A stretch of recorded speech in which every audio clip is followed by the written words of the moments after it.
जय श्री राम। हनुमान जी के धर्मपिता वायु थे।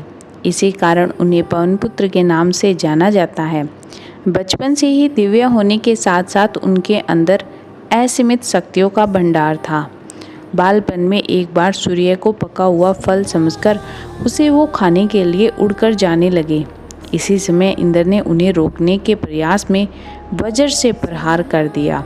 वज्र के प्रहार के कारण बालक हनुमान की ठोड़ी टूट गई और वे मूर्छित होकर धरती पर गिर गए।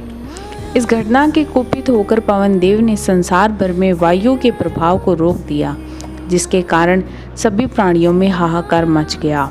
वायुदेव को शांत कराने के लिए इंद्र ने अपने द्वारा किए गए वज्र के प्रभाव को वापस ले लिया। साथ ही साथ अन्य देवताओं ने बालक हनुमान को कई वरदान भी दिए।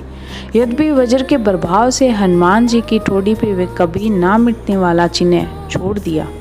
तदुपरांत जब हनुमान जी को सूर्य के महायागिन होने का पता चला तो उन्होंने अपने शरीर को बड़ा करके सूर्य की कक्षा में रख दिया और सूर्य से विनती की कि वो उन्हें अपना शिष्य स्वीकार करे।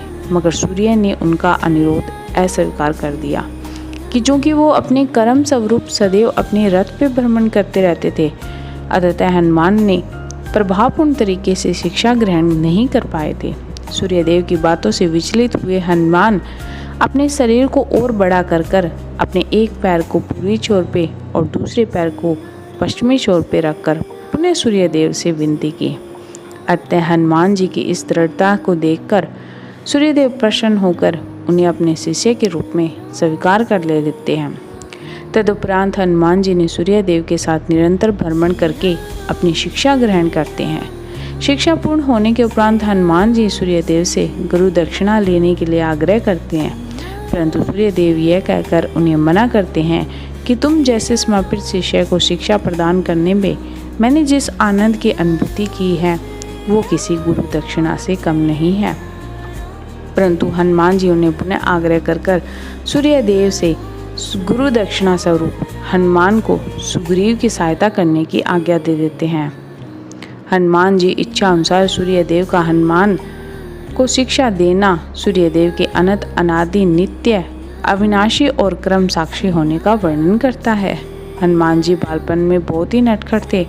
वो अपने इस स्वभाव से साधु संतों को सताया करते थे। वो बहुत से उनकी सामग्री आदि कई वस्तुओं को छीना झपट लेते थे।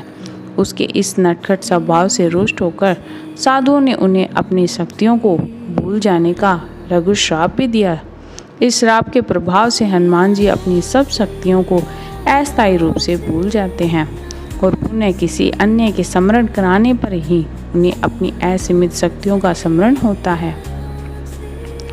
ऐसा माना जाता है कि अगर हनुमान जी शाप रहित होते तो रामायण में राम और रावण का युद्ध स्वरूप पृथक ही होता।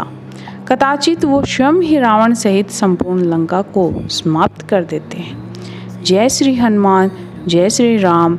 आपको कथा कैसी लगी?